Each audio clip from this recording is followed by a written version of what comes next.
welcome. I am so happy to have you. Welcome to the Creative Leap podcast.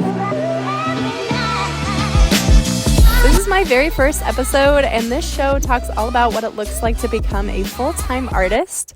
I am your host, Arianna Juliette, and in this very first episode, we're actually going to talk about the ins and outs of how to make your art into a refined, great quality product. I'm currently making a ton of products with my artwork right now, so I have a lot of footnotes about how to choose the right companies and how to actually refine your art to be ready for production, how to invest in your art and not go broke, how to display your art and take photographs of it to bring it to your final audience.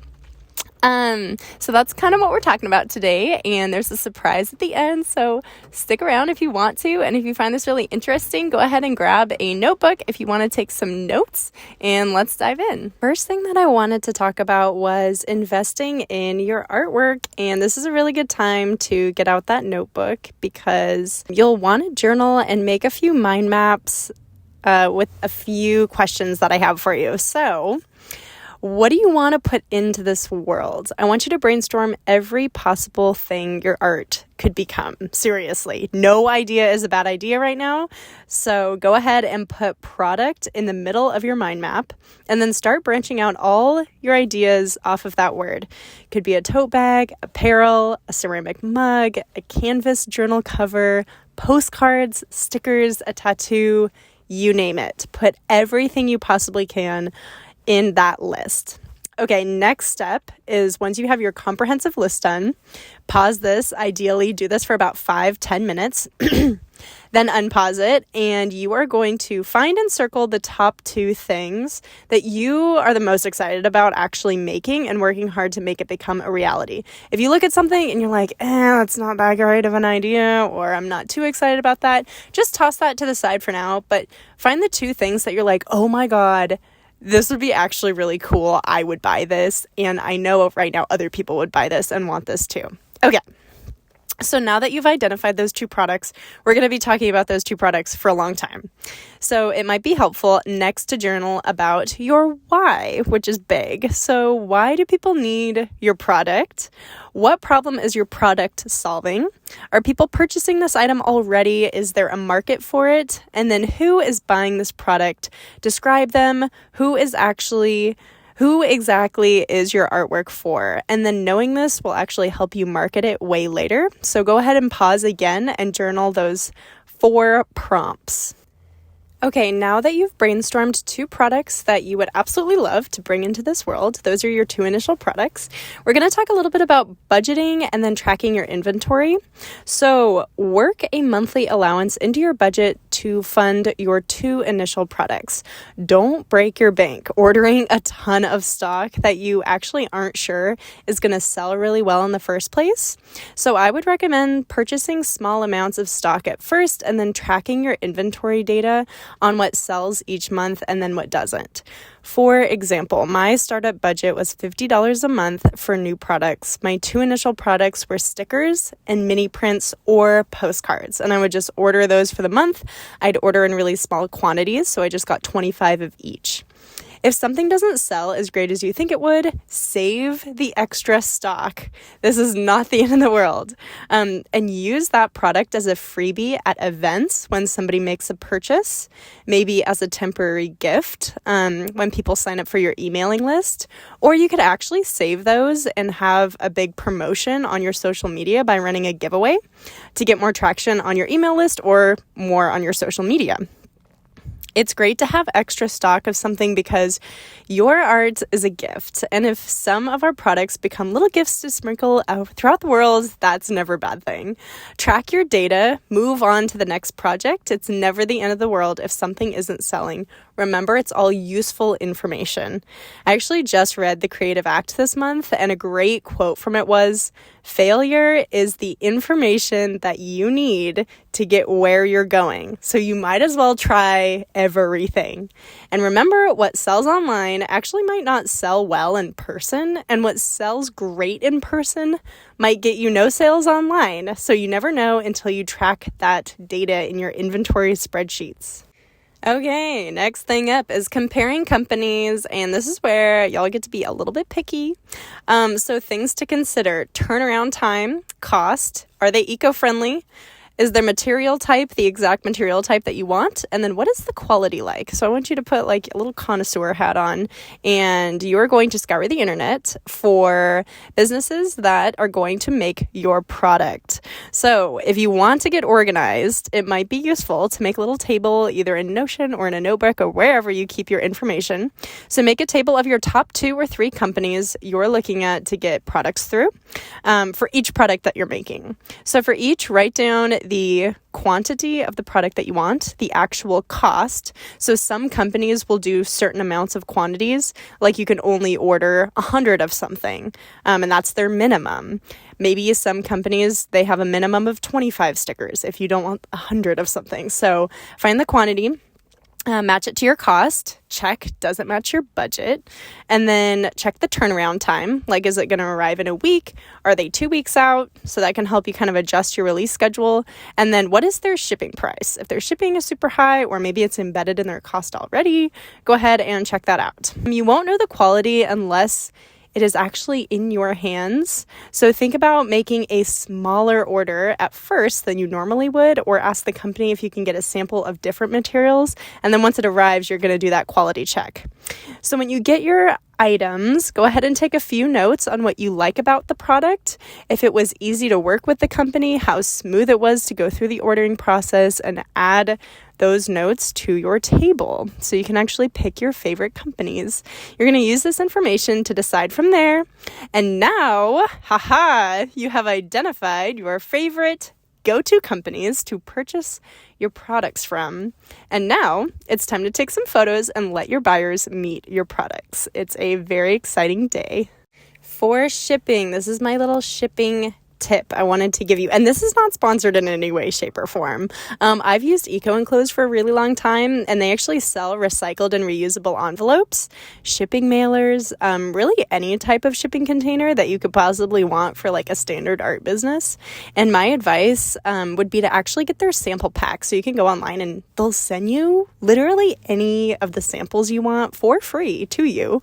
So go ahead and do their sample pack and pack a few orders with different shipping mailers, and then what the hell?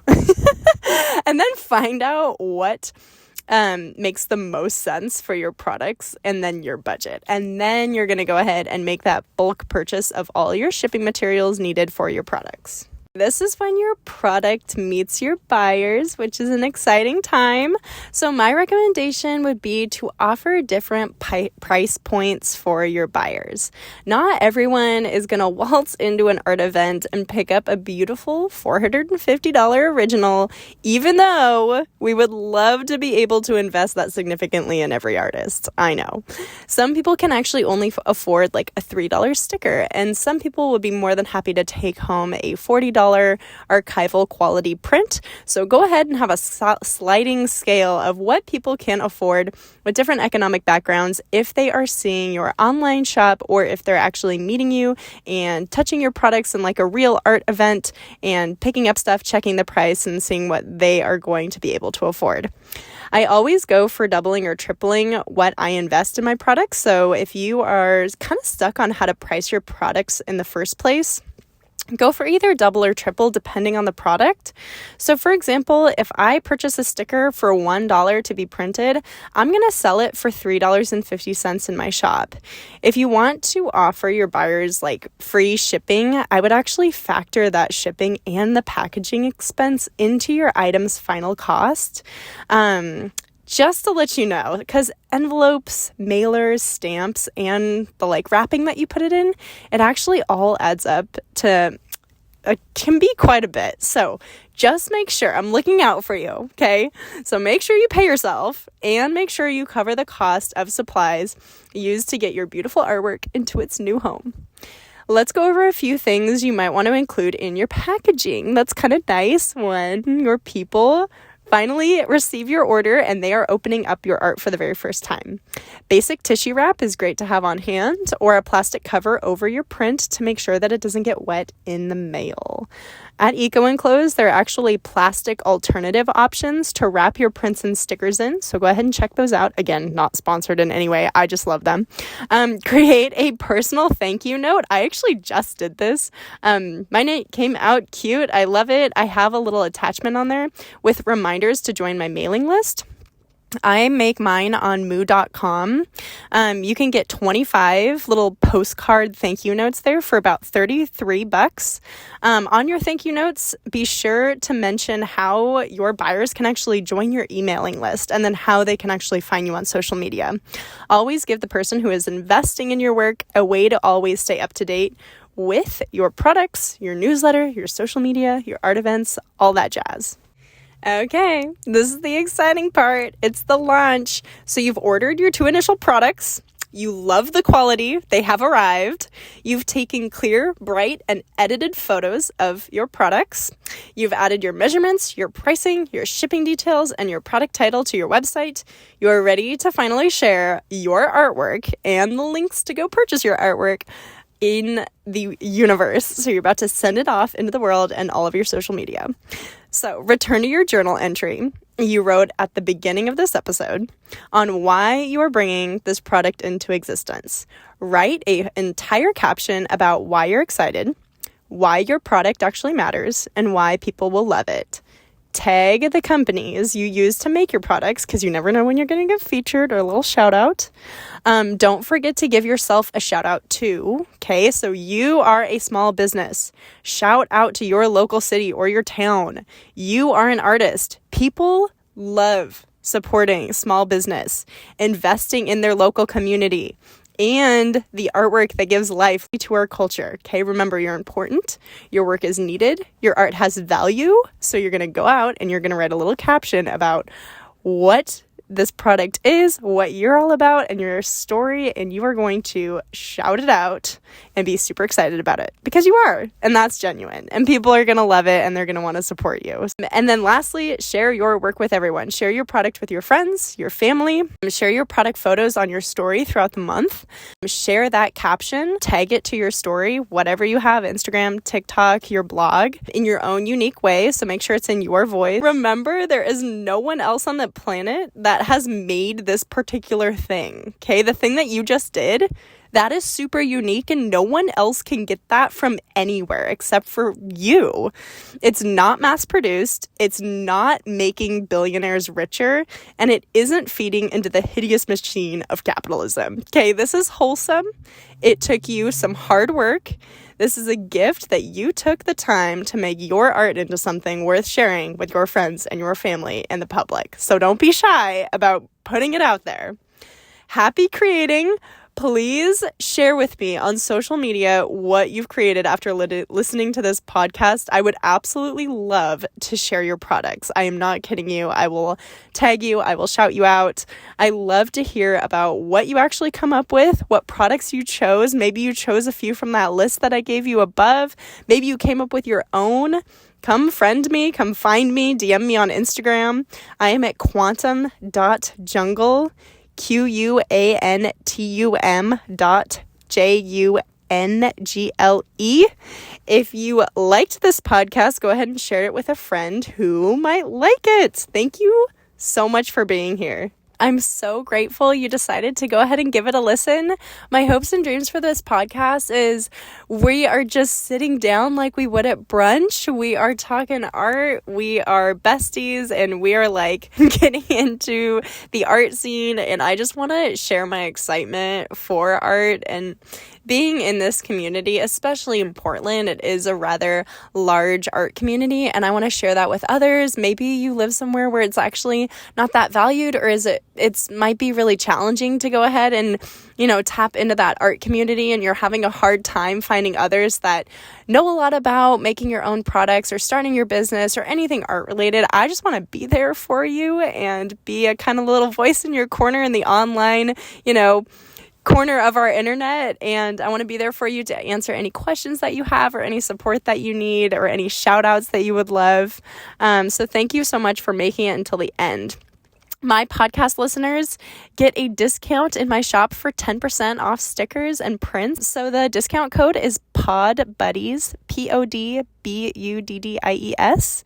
And I hope you enjoyed the very first episode of The Creative Leap. I hope you grabbed a little nugget of useful information out of today. And then don't forget to sign up for the email list. If you liked this podcast, if you got anything out of it, if you want to share it with friends, family, whoever, go ahead to quantumjungleart.com/jungle news, and then go ahead and sign up for my email list. You can also find it pretty easily through Instagram, and then you will be able to get any event updates, any podcast updates, and any further discounts through that.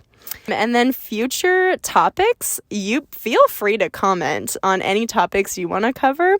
I'm more than happy to explore those. I really want to do what running a side hustle is really like. Self-doubt as a creative, maybe using mixed media. Maybe you've used the same media for a long time and you kind of want to branch out into a different medium and what that's like. I've traded mediums a lot this year, so I have some advice on that. Burnout. I've also been burnt out in the, here and there over the last couple of years, so I can speak to that. Managing finances as a creative, how to time chunk in order to fit art a little bit more into your life, and then how to run your own art market. I actually did it for the very first time in November and had a blast. So if that's something you really want to cultivate in your community, I would love to do one on how to organize and to run an art market and to harness the power of Instagram to actually collect real people and make real change in your community, which is cool.